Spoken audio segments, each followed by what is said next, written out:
जा रहे हैं। आज कल की वीडियो है, 3 गैर मुस्लिम लड़कों ने मिल करके कॉलेज से बच्ची को बुलाया और उसको मार करके स्कॉर्पियो में ले गया। 3 दिन रेप किया और रेप करने के बाद उसके जिस्म को सरेआम ले आकर के फेंक दिया। आए दिन ये खबरें आ रही हैं।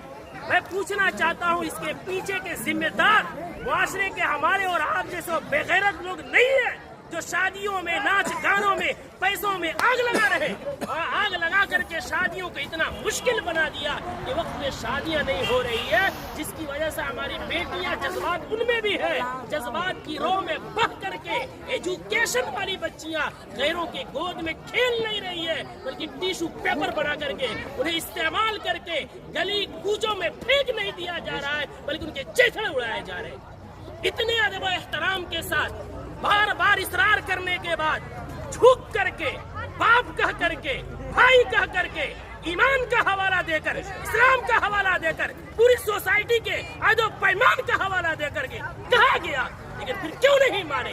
जुर्रत की बात है, हिम्मत की बात है। आखिर वो हिम्मत आई कहाँ से कि पूरा मुआशरा बाइकाट कर रहा है? आप नाच ला रहे हैं, चौक पे नचा रहे हैं, पूरा बस्ती इस गुनाह से बचना चाहता है।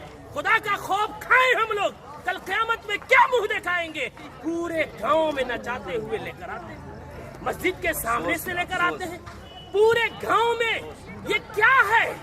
इसको जिद नहीं कहते हैं तो और क्या कहते हैं? इसको हठधर्मी नहीं कहते हैं तो क्या कहते हैं? कौन है वो मौलवी, कौन है वो आलिम दीन जिसने कुरान और हदीस पढ़ा है और इतनी सख्ती से मना करने के बाद उस मजलिस में, उस शादी में नाच गाना हो और वो निकाह पढ़ाए, उसका कुरान और हदीस इजाजत देता है? मैं तो एहतराम करता हूँ कि इन्होंने पहले ही जो हमसे मोहब्बत और शफकत के साथ इकरार किया है। कौन है ऐसा जो जिस मजलिस में नाच हो रहा हो, जिस स्टेज में वेशियों का धंधा चल रहा हो, जिस स्टेज में खड़ा हो करके बहनों के पाँव में घुंघरू बांधा जा रहा हो, उनके सरों से दुपट्टे खींचे जा रहे हो, जिस निकाह जो इबादत है, उस इबादत के अंदर मुआशरे के लंगे और लुफंगे और लवंडे औरतों के पीछे तालियां बजा रहे हो, वो निकाह में किस मौलवी का इल्म इजाजत देगा निकाह पढ़ाने का?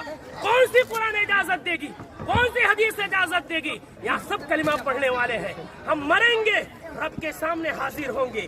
दुनिया की बात छोड़े, हमें ये खौफ क्यों नहीं आता कि निकाह एक इबादत है, नमाज भी इबादत है। नमाज में अगर कोई गाना बजाए, नमाज का मजाक है। निकाह में कोई गाना बजाए, वो निकाह का मजाक नहीं तो क्या है? जो मौलवी कुरान की आयत पढ़ेंगे, उनका मजाक नहीं तो क्या है? हदीस पढ़ेंगे, उनको पैरों की ठोकरों में रखना नहीं है तो क्या है? फिर